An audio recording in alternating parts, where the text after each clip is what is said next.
Hey guys, welcome to J Hauser Writes again, and I wanted to talk about my Cedar Wars series. How many books are there going to be?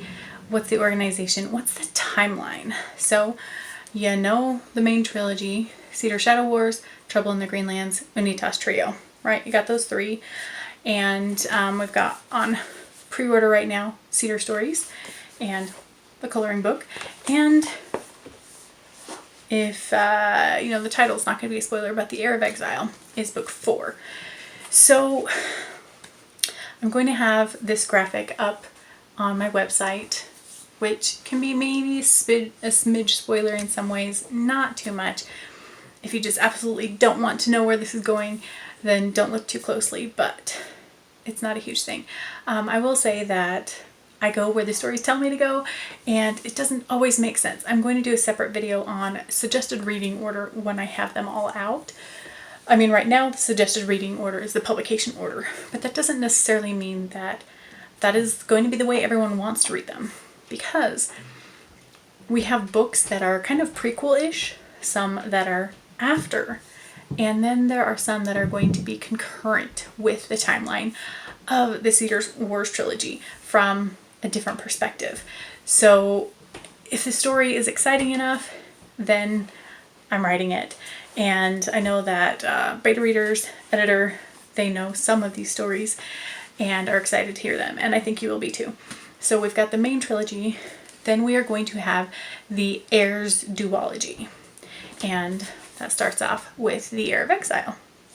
So basically we're following this character or this plot line through for 2 books. And then we're going to have the Spies duology. I had hoped to maybe cram that all into one book, but I think it would just make it too long. And I've got my reasons for having it into 2. Just the way it's broken up, I think, will be a lot more convenient for people.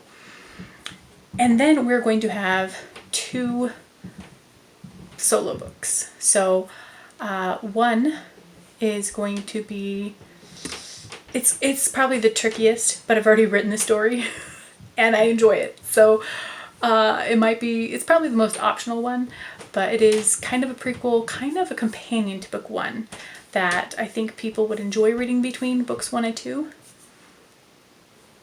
Just a thought.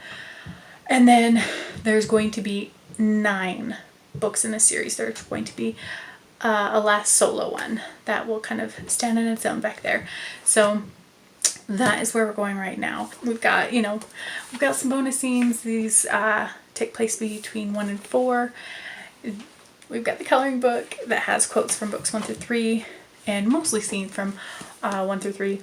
There are some that are actually from further books in the series, but you won't know that yet. But I'm just really excited, and I think you'll be too. And, if you find out that you're just not jiving with the main character in the first book of the Heirs duology, that's cool. Then you'll skip over the Spies duology. Very different character, very different storyline, and that's kind of fun of being able to play in this same world. And yeah, I'm excited. So I hope you join me, continue following me on this journey here. And the Heirs duology can be read without a knowledge of the main trilogy. I recommend reading it afterward just because of spoilers, but you don't have to have read the trilogy first. Just throwing that out there. I might do the same with Spies duology, but I think that one's a lot less flexible with reading order when it comes to starting order. Anyway, it can be confusing. For now, just get them as I push them out. I'm not going to be able to push them out quite as quickly as I did the initial trilogy because I had already pre-written those. Right now I'm busy writing book 5, and even though I already have everything kind of sorted out here for all of the books, it takes a while to get this all out there. So please share with people that you think would enjoy, and that would mean the world to me. And getting reviews online on Goodreads, on Amazon, I desperately need that so that it can reach a wider audience. I do also plan, I've decided, because I am ambitious, that I want to do a series of children's books that are related to this world. Now, not going to be including spies and assassins in them, but they're going to be adventure books for kids that involve cedars and ivies, and just, it's cute. I'm excited for it. I might even put out a cookbook someday. I think it would be super fun to put recipes for some of the food that is mentioned in here. That's definitely going to be more down the line than probably any of this.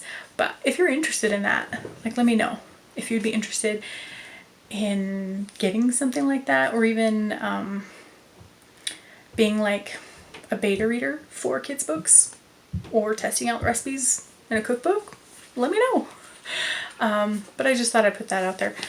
The first time I told one of you guys that, like, oh, you know, book 4, I'm getting things going on that, and they're like, a 4-book trilogy? I'm like, yeah, I guess I haven't really announced that there are more books on the way.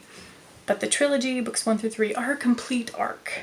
You don't have to. It doesn't leave a lot of carrots dangling.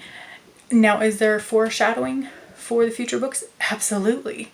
Does it leave you wanting more? I mean, to some extent. Doesn't every book? If you love the characters, you want to know more about what happens. So that's what I'm saying, is there's more. If you like it, then there's more. So I hope you guys have a great day. I appreciate your support, and we'll see you next time.